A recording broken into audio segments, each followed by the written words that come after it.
Will you let me do my recording? Get back to hell. Don't worry, I didn't kick her. You have to defend yourself though. This is the joys of having a swan, lads. Well folks, what's the crack? It's been a while since I done an update on the pond. A lot of new followers is always coming in all the time, and always loads and loads of questions about the pond here on the Long Acre. So I'm going to give you a quick run through, because lots of people ask me that they're looking to do ponds on their own farms or on their own land, and have I any tips or pointers, or what did I do here with this pond. So I'm going to give you a quick rundown, and hopefully that'll answer all the questions.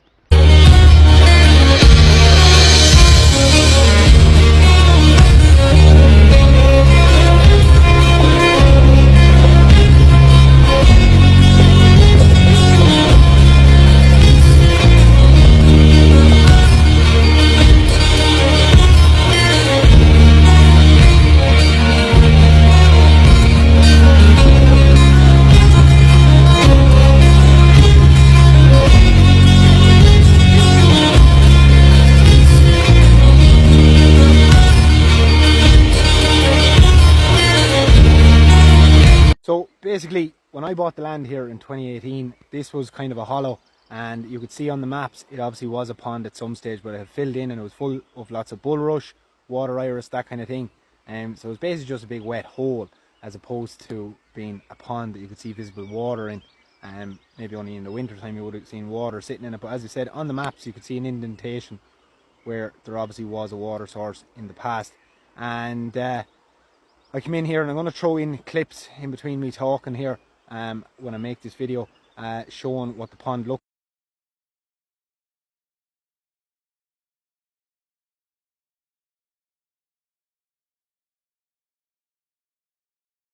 like. So we re-established it in the month of December, which obviously is ideal time because you have lots of rainfall, gives it time to compact. So we got diggers in, re-scraped it all out, and the guy actually who done the digging out of this is a lad who done the likes of the recess ponds that you see on the side of a lot of the motorways. So he knew exactly what he was doing. I marked out roughly the bounds of where I wanted to go to, gave him a couple of light diagrams and where I wanted shelves and things like that. So up this end of the pond, that's kind of the deepest area up around here. When it was initially dug, it was about 8-10 foot deep. Now it's subsided and different things since in that time. So max now it's about 6.5 foot deep in the deepest spot. But I do hope to re-dig it out in the future, and now that the pond is well established, there's a good seal on it, I will dig it out and scrape it out deeper, because the likes of fish and stuff need good depth in the winter time, during cold spells and stuff. And I'll show you as well, I have gravity flows coming in here to feed water into the pond that run from the very top of the land, and they're just running out with the fresh water sources that are in the drains from the likes of natural springs. And I have another one down the far end as well, which I'll be sure to show you. Of course, I have a boat. I got that second hand off, let me think of the man's name, it was Conway Angling Craft. Bought that second hand off him. It was ideal for just going over and back onto the island. The island itself is, to give you I suppose an idea of size, it's longer than an articulated lorry. So yeah, the island is longer than an articulated lorry, so a 40-foot trailer and truck would fit very comfortably on that, with space for a little bit more.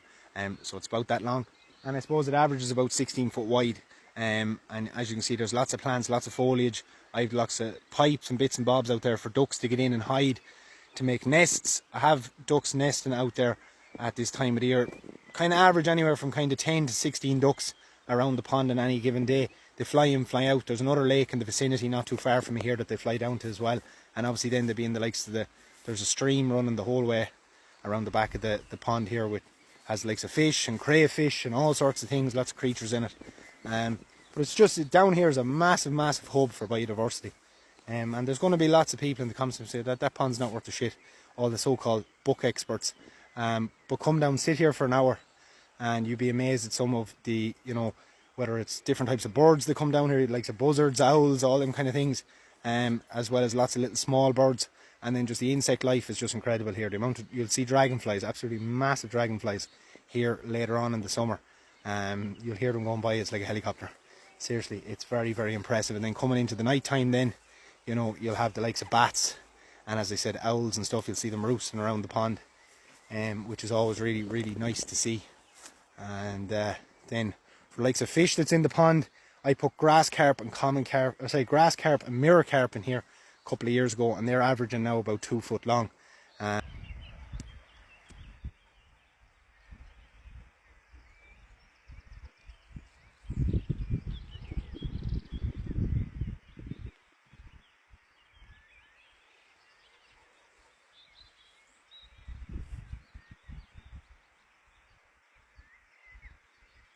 getting up into some big weights, and they just help for the whole ecosystem of the pond. They help eat the likes of the weeds inside in it, keep the pond stirred up as well, keep the water moving.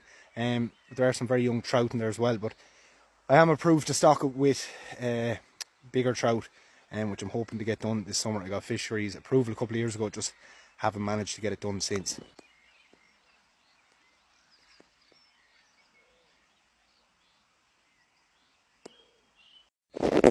You'll have seen in the previous clip I put up, there was actually a small fish jumping there while I was recording. But it's important. So as I said, this is the deep end of the pond, and then as you go up there it gets shallower, getting into shallower depths, ideal for the likes of frogs, laying frog spawn there in the month of March. Get an awful lot of frogs here. You get newts breeding as well at the pond, and as I said, just as always, it is buzzing with wildlife, and not to mention all the little birds and stuff that make nests out on the island along with the ducks. I have a swan here. She's kind of hiding there at the moment. She's out on the island. She's somewhere in the middle of all that. I do call her Saoirse. Saoirse's a rescue swan. Saoirse has what they call angel wings, so one of her wings is deformed, and she was in a lot of public parks and places like that, and every time they'd release her, the public would ring and say, oh, there's something wrong with the swan. There's nothing actually wrong with her. She's fine. She just can't fly. So a wildlife centre asked me would I take her on here a couple of years ago, just to save, obviously wasting vital time for the likes of the rescue teams, and she's been here ever since, and she's fine. She gets on grand in the pond. I have the likes of feeders out there for her in the winter time, and the ducks, and then I do have a ram out here as well. I had two. They're two old cull mountain rams. One of them passed away there not that long ago, but they just help, you can see, keep the grass clipped around the edge of the pond. Do throw them into the water every now and again, throw them over to the island, and they graze over there as well. He sometimes goes over by himself, even if he decides to get a fresh pick. He just jumps in and swims over. He's kind of in the habit of it now. You can see him, he's off on the top of the pond here.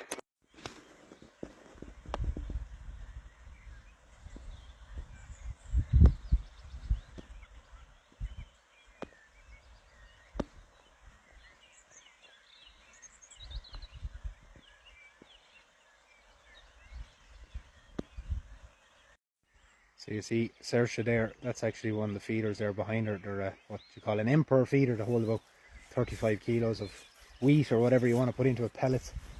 So I find them very handy to have them out there on the island, and have them well hidden with plenty of foliage as well, keep away the crows. And I do occasionally actually get rats out in the island as well, which can be an issue, so you have to have them up good and high to keep them away from them. And then down this end of the pond, so when I reseeded all the land up here behind me, and you see the two dogs are waiting outside. I didn't want them swimming when I was trying to do the video. They'd be making a lot of noise and splashing. But basically all the stones that were gathered up make a wall the whole way around that side of the pond there. And again, this is another element that you need around the pond, because whether it's spiders or field mice and all them things, they need places to be able to burrow in. So made a bit of a wall, we'll call it. It looks like a knockdown wall. It gives a bit of aesthetics to the pond. You coming over to say hello to me? Oh, yeah? You going to attack me? We're going to have a fight today? We do have fights sometimes. I've often been bent down planting something, and she has snuck up behind me and given me an awful bite in the backside, haven't you? Yes. Yes, and you're wagging your tail. You can see one of the gravity flows coming into the pond here, and as I said, that's just natural spring that's coming from a drain way up along there. Goes from an 8-inch JFC pipe down to the likes of the 3/4 inch, and it's just gravity driving it, and it just keeps the pond topped up in the summertime, keeps a fresh source of water coming in. There's one up in the top corner as well, and you can just see all the nice plants, all the iris and different things. There's still a lot of plants to come out down this end of the pond, and it just all is part of the natural ecosystem down here.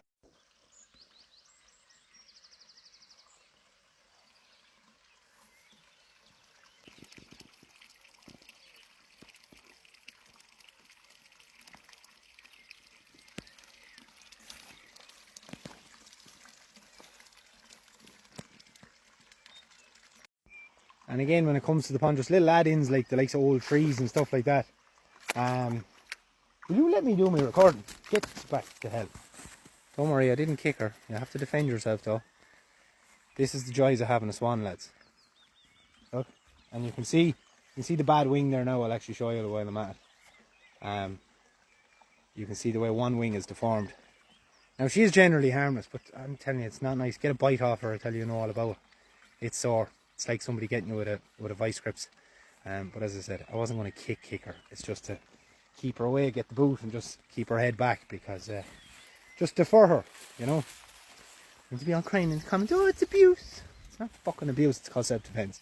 What I was saying was, though, having the likes of old trees and bits like that poking up out of the water, you'd be amazed to see the likes of the buzzard or the owls come down, and they sit up on that in the daytime, and whether they're just having a rest or whether they're preying on things. It's very, very cool to see. And then this is the overflow part of the pond here. So this is all marshy down here, and this is where it naturally just overflows then over this lip and goes eventually across the grass and into the stream. The way I've done the barrier here as well means none of the fish can escape.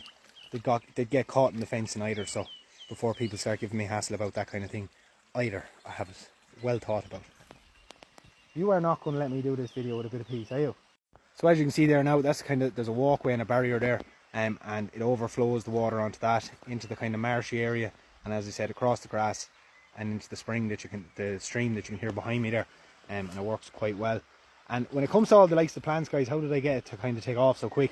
I literally went around fields, started pulling up irises, planting them in different patches, planting the likes of the bulrush, different things like that, marsh marigolds, different oxygenating plants for the pond. So if you have to just introduce small bits of them in different places, and eventually then they take off. You'll see the likes, I have traps here, there's another trap here behind me somewhere, yeah, I have another trap there. I do be trapping a lot of mink here at the pond. Mink are an invasive species in Ireland. They wreak absolute havoc for the likes of ground nesting birds in particular, and the likes of fish as well. I have no sympathy for killing them. It's not that I torture them, I just kill them. It's instant, it's quick. The dogs catch plenty of them around here too, because often we could come into the pond and we sniff them out, and they'll catch them and kill them. It's a pretty quick process just by the necking. That's it, gone. I've caught the likes of otter at the pond here as well. Of course they're protected, I do release them back. The only cases where something like that ends up getting in, a lot of the time now I'd only catch the otter outside the fence. Never caught one in the pond yet, thankfully.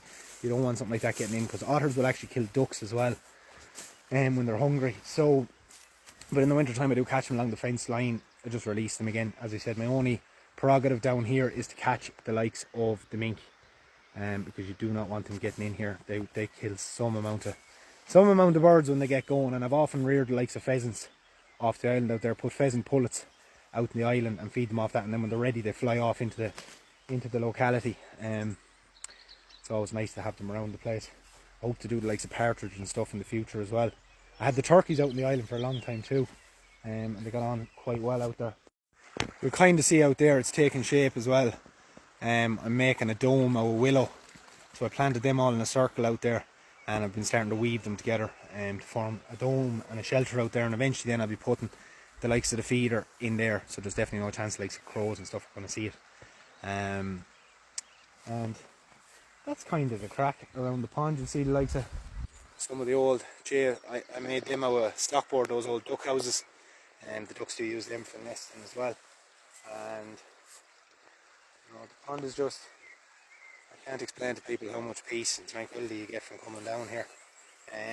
As I said, just the amount of different types of wildlife it brings. Like, it's always busy down here. Even in the winter time there's loads of ducks around the place, loads of birds, and the fish, the frogs, this swan that's stalking me here behind you, and all the different as I said, all the different things. You can see all actually the mayflies starting to come up. They won't show up in the camera, but there's lots of mayfly down here hatching at the moment. That's why the likes of the fish are jumping for them at the minute too. And as for future plans for the pond, there's not a whole lot to do. I would like to do more planting around it and stuff like that, but it just all takes time, takes money, takes time for the pond to mature as well.